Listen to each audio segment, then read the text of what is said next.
60 years after its initial release, The Sound of Music remains a charming comfort watch that's as relevant as ever.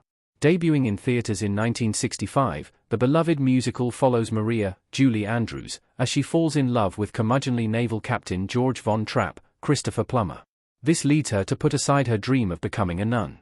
Perhaps even more than the captain, though, Maria falls in love with his 7 children and reignites a love of music and fun in them that died with their late mother.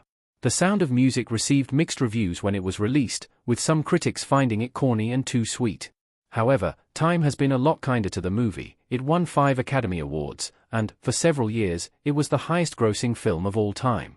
As is the case with many older movies, nostalgia certainly plays a role in how The Sound of Music is viewed now.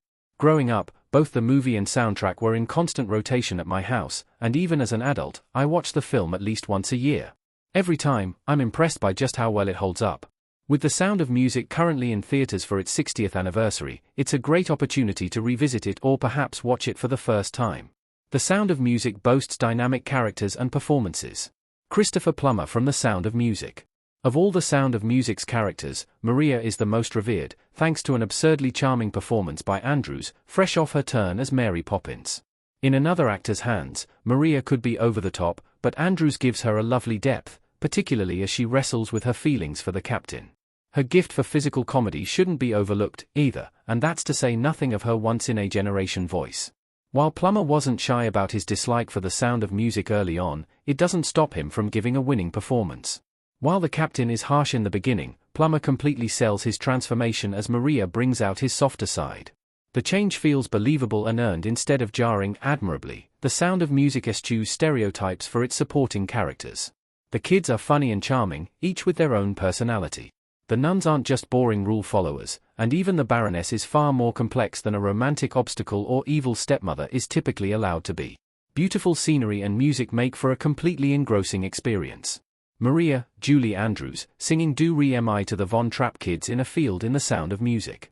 Much of The Sound of Music was filmed in Austria, where the real-life Von Trapp family lived during the events depicted in the movie. Director Robert Wise takes full advantage of the location, showcasing the beautiful mountains in the movie's iconic opening sequence.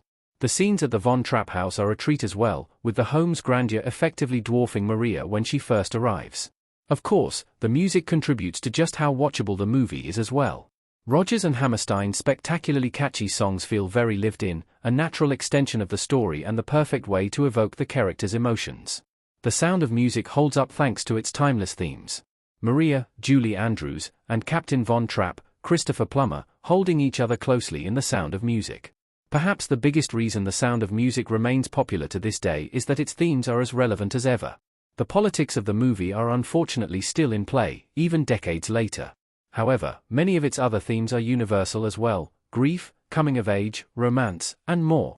If the movie has a negative, it's that, with a runtime of 174 minutes, the story can't help but drag a bit, especially near the end. On the whole, though, everything else The Sound of Music has going for it far outweighs any flaws. It's an enormously enjoyable watch that I'm sure I'll continue to revisit in the years to come.